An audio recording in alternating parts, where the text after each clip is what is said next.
विद्यार्थी मित्रांनो, नमस्ते. आज आपण विधिमंडळाची माहिती बघणार आहोत. विधिमंडळ म्हणजे काय असते कोण सांगू शकेल मला? महाराष्ट्राचे विधिमंडळ बघणार आहोत. जसं लोकसभा असते, देशासाठी काय करते लोकसभा कार्य करते, तशी राज्यासाठी पण काय असते विधिमंडळ असतं. बरोबर आहे? आता कळालं तुम्हाला विधिमंडळ म्हणजे काय असते? त्या विधिमंडळातून काय काय होतं, आपल्या महाराष्ट्र राज्याचा कारभार चालतो. मग आता विधिमंडळाचे काय कसे असणार आहेत? एक अध्यक्ष असणार आहेत किंवा विधिमंडळावर निवडून जाणाऱ्या लोकांना काय म्हणतात माहिती आहे तुम्हाला? आमदार. बरोबर.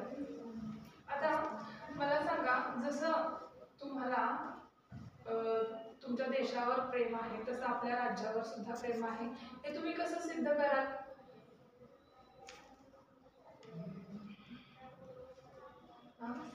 आपली महाराष्ट्राची राजभाषा आहे मराठी. आपण मग कुठे गेलं तरी त्यांच्याच सारखं जे कोण समोरची व्यक्ती वेगळ्या भाषेत बोलत असेल तर आपण आपल्या भाषेतच बोललं पाहिजे. तर आपण आपल्या अजून कोण? आपल्या महाराष्ट्राचे जपून. बरोबर आहे. तर आपण आपल्या महाराष्ट्रातील विधिमंडळाबद्दल माहिती सांगणार आहे. आपल्या महाराष्ट्राच्या विधिमंडळामध्ये 2 सभागृह आहेत. एक असणार आहे ते काय असणार आहे कोण सांगू शकेल? विधानसभा. जसं लोकसभा आहे तसं काय असणार आहे विधानसभा. आणि दुसरं काय असणार आहे विधान परिषद. कळतंय? आपल्या विधिमंडळाची 2 सभागृह असणार आहेत. एक असणार आहे विधान परिषद आणि एक असणार आहे विधानसभा. आता या विधानसभेवर निवडून आलेल्या प्रमुखांना काय म्हणतोय आपण? आमदार म्हणतोय. तसंच ह्याच्या सुद्धा विधान परिषदेवर निवडून आलेल्यांना सुद्धा आमदारच म्हणतात. फक्त फरक काय असणार आहे?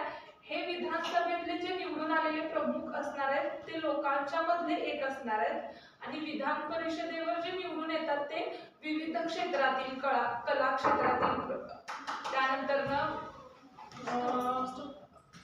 क्रीडा क्षेत्रातील, आरोग्य क्षेत्रातील त्यांना नियुक्त करणार आहेत आणि ती शासनाकडून नियुक्ती केली जाते. त्यानंतर आता मला सांगा, आपल्या विधानसभेसाठी मुदत किती वर्षाची असते? 5 वर्षाची असते. बरोबर आहे? हे लक्ष देऊन ऐका. त्यानंतर विधानसभेमध्ये 288 सभासद असतात आणि विधान परिषदेमध्ये 78 सभासद असतात. त्यानंतर महाराष्ट्राच्या त्या कार्यकारी मंडळात राज्यपाल, मुख्यमंत्री व मुख्यमंत्र्यांचे मंत्रिमंडळ हे काय असते कार्य करत असतात. त्यानंतर विधानसभा हे महाराष्ट्राचं पहिलं काय आहे सभागृह आहे आणि विधान परिषद हे महाराष्ट्राचं दुसरं सभागृह आहे. आता ही सगळी विधानं मी जी तुम्हाला विधिमंडळाबद्दल माहिती सांगितली आहे त्यात मी एक चुकीचं विधान सांगणार ते तुम्ही ओळखायचं. 2-3 विधानं सांगणार मी, तिसरं विधान तुम्ही ओळखायचं. ना तयार आहे तुम्ही? सुरू करूया आपण आपली ऍक्टिव्हिटी. महाराष्ट्रात पहिलं 3 विधानांची हे सांगते मी. महाराष्ट्रातील विधिमंडळ हे 2 सभागृहांचे आहे. पहिलं विधान. दुसरं, विधिमंडळाच्या सदस्यांना आमदार म्हणतात आणि विधानसभा हे महाराष्ट्राचे दुसरे सभागृह आहे. कोणतं चुकीचं आहे? पहिलं. तिसरं चुकीचं आहे. मी काय म्हटलेलं मगाशी की विधानसभा हे महाराष्ट्राचं पहिलं सभागृह असणार. बरोबर. त्यानंतर दुसरा बघा, लक्ष देऊन ऐका. दुसरं असणार आहे विधान परिषद हे महाराष्ट्राचे दुसरे सभागृह आहे. विधान परिषदेत 280 सभासद असतात आणि विधानसभेची मुदत 5 वर्ष असते. दुसरं 288 असतात. बरोबर. त्यानंतर तिसरं बघा, विधानसभेची मुदत 5 वर्षाची असते. महाराष्ट्राच्या विधिमंडळाची महाराष्ट्र विधान परिषदेची सदस्य संख्या 78 असते आणि महाराष्ट्रात राज्यपाल हे कार्यकारी अधिकारी असतात. थर्ड रॉंग असणार आहे. मग बरोबर काय असणार आहे?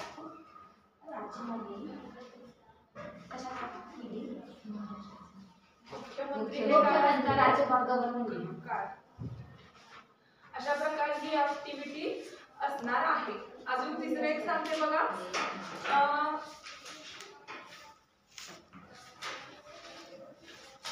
मी पहिला थोडी माहिती सांगते. अजून आपल्या महाराष्ट्रामध्ये 3 अधिवेशनं होतात. किती अधिवेशनं होतात? 3 अधिवेशनं होतात. कसे कोणती असतात ती? उन्हाळी, पावसाळा आणि हिवाळी. त्यातली 2 अधिवेशन असतात जी उन्हाळी आणि पावसाळी हे कुठे होतात? मुंबईमध्ये. आणि एक हिवाळी असते ते कुठे होतात? नागपूरमध्ये. आता मी विधान वाचते, तुम्ही ओळखायचंय. हा बघा, महाराष्ट्राच्या विधिमंडळाची कमीत कमी 4 अधिवेशनं असतात. पहिलं विधान, त्यानंतर ना ही अधिवेशने मुंबई व नागपूर येथे होतात. तिसरं असणार आहे महाराष्ट्राच्या विधान परिषदेची सदस्य संख्या 78 आहे. फर्स्ट वाला रॉंग असणार. बरोबर आहे. थँक्यू.